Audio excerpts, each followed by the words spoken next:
Hello wonderful people, it is Genevieve, and in this video we're going to draw some cotton flowers in Procreate. So open up the app, create a new canvas, and let's start drawing. The first thing we're going to do is we're going to draw the stem here.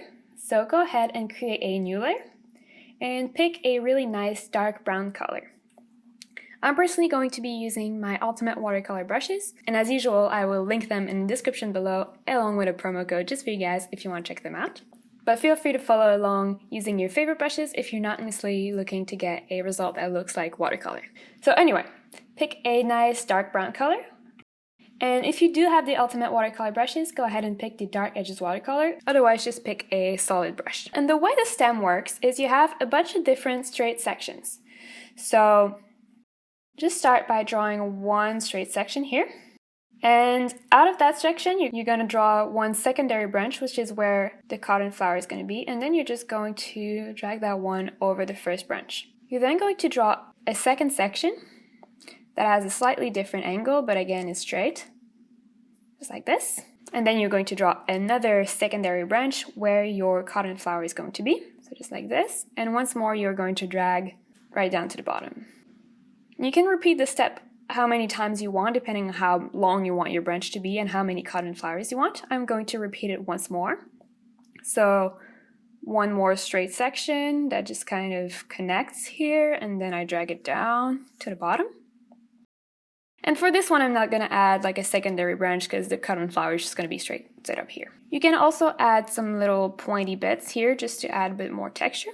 So just like that. So once you have that, you have the basic structure. And once that is done, we're going to draw the cotton flowers. And that's one step where the Ultimate Watercolor brushes are really going to be helpful, because check that out.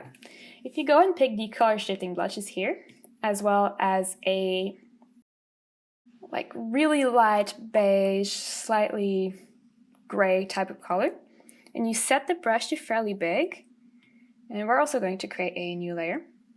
And by using this brush, basically, you can just drag it along and you see that it creates this really soft texture that has a lot of color variation within it by just using this one brush without even changing the color. So anyway, you're just going to draw cotton flowers like this, so kind of soft circles.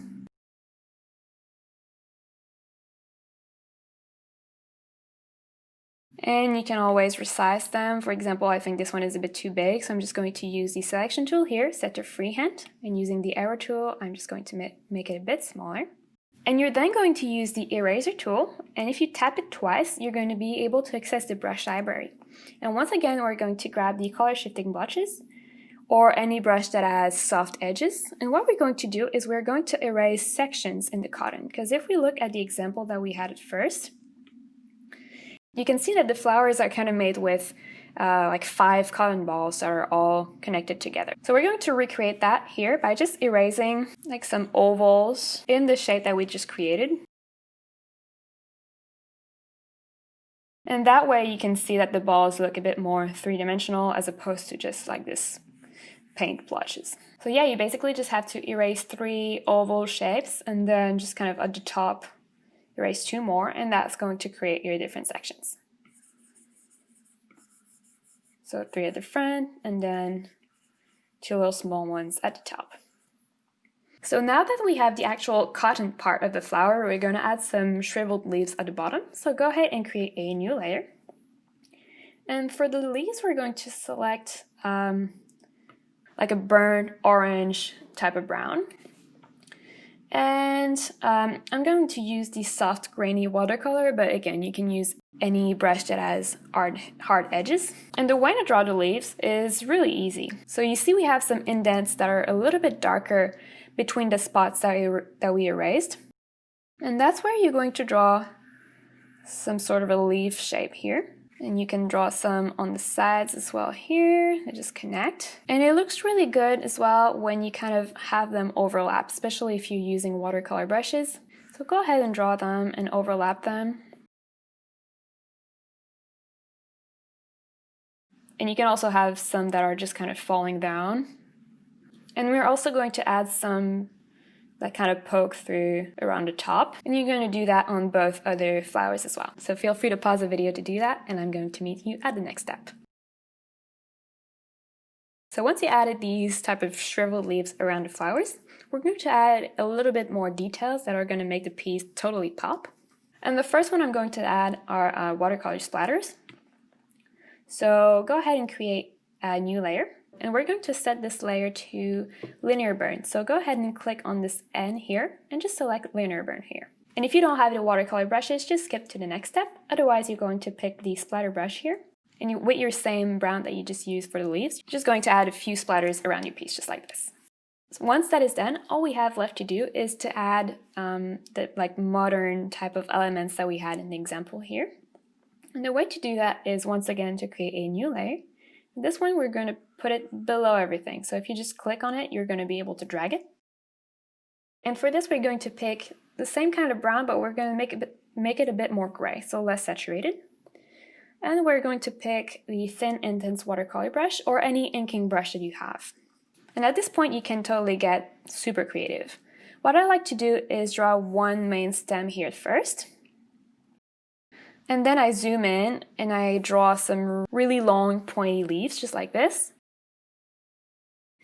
And I add just like one line in the middle. And I draw a bunch of them all along the main stem that I created. So you can see that this step really doesn't take a lot of time, but it looks super good. And I also like adding some leaves that kind of poke from the bottom, just like this. And I also like to add a second stem with even more leaves on the other side, just so it's a more balanced piece. And in this case, I might actually use the selection tool, again, set to freehand, to select this second stem here, because I think it looks a bit too big, so I'm just going to make it a bit smaller. Maybe move it around just like this. And the last thing I'm going to do is I'm going to erase parts of it so the flower looks like it's in the front. And I don't necessarily want to lose what I've drawn. So what I'm going to do is I'm simply going to tap on the layer, which is going to open the layer option here. And I'm going to create a mask. So click on mask. And then I'm just going to erase what I want to erase. But since we created a mask, if I hide the mask, we can see that it kind of protected the original artwork. So that's a way of hiding some parts of the artwork without losing everything in case you change your mind in the end. So there you go, this is how to draw some cotton flowers in Procreate. And if you do want them to have a watercolor effect, or if you want the actual cotton flower to be really easy to draw, make sure to check out my ultimate watercolor brushes. Again, I will link them in the description below, along with a promo code just for you guys. And while you're there, don't forget to like this video because it really does help the channel. And if you have any idea for a tutorial or any feedback, comment below. And last but not least, don't forget to subscribe because I put out new videos every week.